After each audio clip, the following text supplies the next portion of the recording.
What's up, y'all? It's Ty. In this video today, we're going to be going over talking about our top 10 budget cards right now in NBA 2K25 MyTEAM. Now, this is just my opinion, okay? And so I know a lot of people are going to be like, well, Ty, you're missing out on this guy, you're missing out on this guy, and there's probably a long list of guys that honestly I probably will miss out on, but that's okay, right? Because it's part of the video.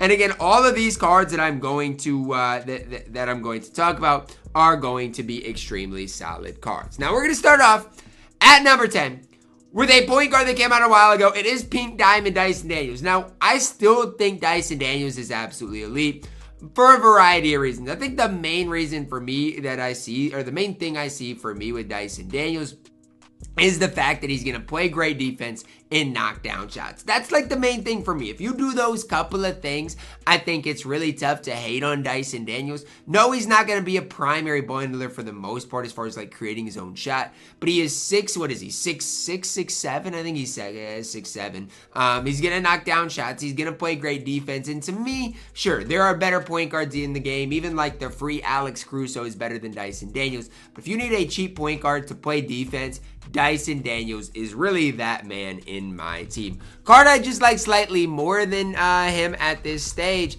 is the Anthony Black Pink Diamond. Very, very, very similar cards here with Anthony Black and Dyson Daniels. Both long, lengthy point guards. I think the thing for me is I just slightly like what Anthony Black gives you compared to Dyson Daniels. And again, Anthony Black's a newer card. He's a glitch card. The card honestly should be better, and he ultimately is. Again, I see even a lot of the comp guys hyping up Anthony Black, and honestly, he deserves to be hyped up. The card is extremely good. Again, plays great defense, gives you kind of a similar output to Dyson Daniels where he's going to knock down shots, play great defense. With both of these Pink Diamond point guards, you're still going to want a shooting guard that can go get a bucket, right? And so that's kind of what I don't want to call it the meta. But again, if you're not running a tall point guard and you run up against, let's say, a Nikola Jokic, for example, you're going to be in pretty bad shape, right? Because you're just going to get shot over all game. These two guys give you at least the ability to go out there and compete. At my number 8, we're going to plug in the Pink Diamond Taylor Hendricks. Now, little different switch-up type of card. There's not a lot of people that hype up Taylor Hendricks or talk about him, but he's a long-ish, lengthy-ish small forward in the game that knocks down shots. I think he's got the Pro 3 leaner as well, which, why is that important? Well, going to the left, you can knock it down, right? I feel like with the normal leaner, you got to always be going to that strong hand, to that right hand. With the Pro 3 leaner, you can be going to the left, and he can still knock it down. His catch-shoot release is okay, and again, he is going to play a ton of defense. So it's just like a guy that is a cheap card that kind of came out recently. I like Taylor Hendricks. No, he's not necessarily the most hyped up card. No, he's probably not even, the best card. But again, at my number 8, a card that I would trust on the floor. And I think that's important, right? Even if you look at my small forwards right now, they're Tim Thomas, it's Josh Smith. I don't even run Michael Beasley. I just need small forwards that can get me stops that I can trust to knock down shots. That's the main thing for me. Taylor Hendricks can do exactly that coming in at my number 8.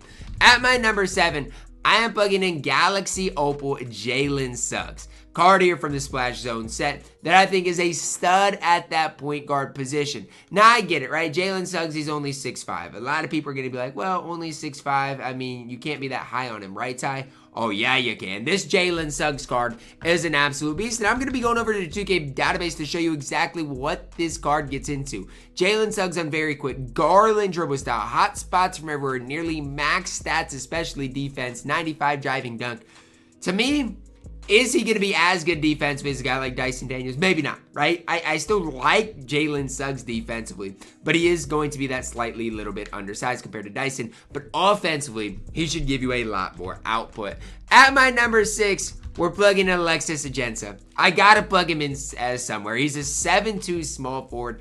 And in this era of my team, the card is so good. Now, I know there's been a lot of new coaches, released in the game. Whether you want whether you're running the Mike D'Antoni from the Pro Pass, whether you got the Eric Spoelstra card. There's a lot of great coaches out there to help with Alexis Ajinca lacks and speed, those types of things. So as long as you have a coach that boosts the speed, I love Alexis Ajinca, man. He shoots over people. His release is easy to time, easy to green. He's going to play solid enough defense while offensively being an absolute cheese ball. And for 4,000 or 5,000 MT, most of these cards are below like that 10,000 MT mark for sure. But for 4,000 or 5,000, maybe 3,000, I don't know exactly what he's going for right now. For that amount of MT, I'm telling you, I love what Alexis Ajinca provides as an overall small forward. I think it's so tough to beat what this card truly can provide for you guys. So for me, definitely comes in here at number 6 as a card I really do, rate highly. And honestly,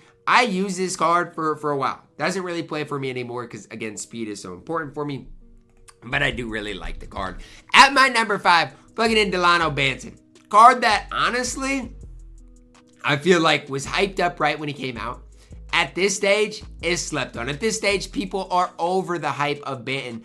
But he is still extremely good, right? Now, again, is he the best point guard in the game at this stage? No. But I am telling you, Banton is a card that if you get on your squad, it's going to hold it down. Now, similar to Anthony Black, Dyson Daniels, I would not use Banton as a primary ball handler. Now, again, can he create his own shot? He's got a solid enough release. Yeah, he can create his own shot, knock it down once in a while. But again, as far as like, would I run a shooting guard that can create, his own shot alongside Banton? Absolutely. That's where Banton is going to be at his best. Playing defense, right? Holding it down against some of, the tallest players in the game. And then offensively, just being able to get the job done, knock down shots, those type of things. Banton, for sure, a plug-in option at my number 5. At my number 4, I'm plugging in Jabari Smith Jr. Had a lot of hype a couple of weeks ago. Again, the hype's died out, but he's still a 6'11 shooting guard in this game. And the more I get shot over, the more I'm like, yeah, if I'm balling on a budget, I want guys that can go out there and compete. Give me guys that can contest the Jokic's of the world. I think Jabari Smith Jr. can do all of those things. Also, I think Jabari Smith Jr. is honestly somewhat slept on in the fact that, guess what? His jump shot is really, really, really good. And not that people don't know that, but again, 6'11 with that jump shot is so elite. Big Wang coming in here at my number 3. Still, I do believe is right-handed on this game. Do not ask me why. How is 2K in business, guys? They drop Big Wang and make him right-handed? What are we doing? I don't know, but Big Wang can play. If you look at this card, I'm telling you, budget centers are tough to come by. This is your man. 93 3-ball, 87 speed. He's 7'1". He's got a wide player model player build. He can play the power forward position if you want. There is literally no flaws in this card. I know people are like, oh, Ty, he's got the Mobley base. I don't care. It's on very quick with the Anthony Black upper. It's fine. Big Wang can play on this game. He's 7'1". He can bang with the big guys. And I'm telling you, this card is the real deal. Now, again, for my No Money Spent squad series, could I pick him up? Maybe, but I've got Donovan clinging, so it really is a tough position. But I really do like what Wang does provide you. And I know people are going to want me to put in Eddie Curry, but guess what? Eddie Curry, he does not compare to Big Wang. Big Wang walks circles around what that Eddie Curry card can get into. At my number 2, we are plugging in Galaxy Opal Evan Turner, a card you guys see featured on my No Money Spent squad series, a card I absolutely love. Now, dribbling movement-wise is not going to be the best for Evan Turner, but he's got a good leaner, okay? He's got a good catch-and-shoot shot. Those two things, with Evan Turner being 6'6", are all he needs. His defensive stats, honestly, aren't that great. But again, he's 6'6", so he provides enough defense for me. And again, as far as like budget point guards, you guys see, I plugged in 4 of them already here. I mean, most of them are defensive heads. You look at Dyson Daniels, you look at Anthony Black, Banton. Most of those guys are strictly defense. Evan Turner is going to give you more offense than those type of guys and still be solid enough on that defensive side of the ball. Evan Turner at that shooting guard position. Evan Turner at the point guard position coming in at my number 2. At my number 1, no question, Josh Childress. There is no ifs, there's no ands, and there's no buts about it. Josh Childress is your best budget option to be plugging and playing in this game right now. His SIGs are fantastic. His release is fantastic. He is 6'8" at that shooting guard position.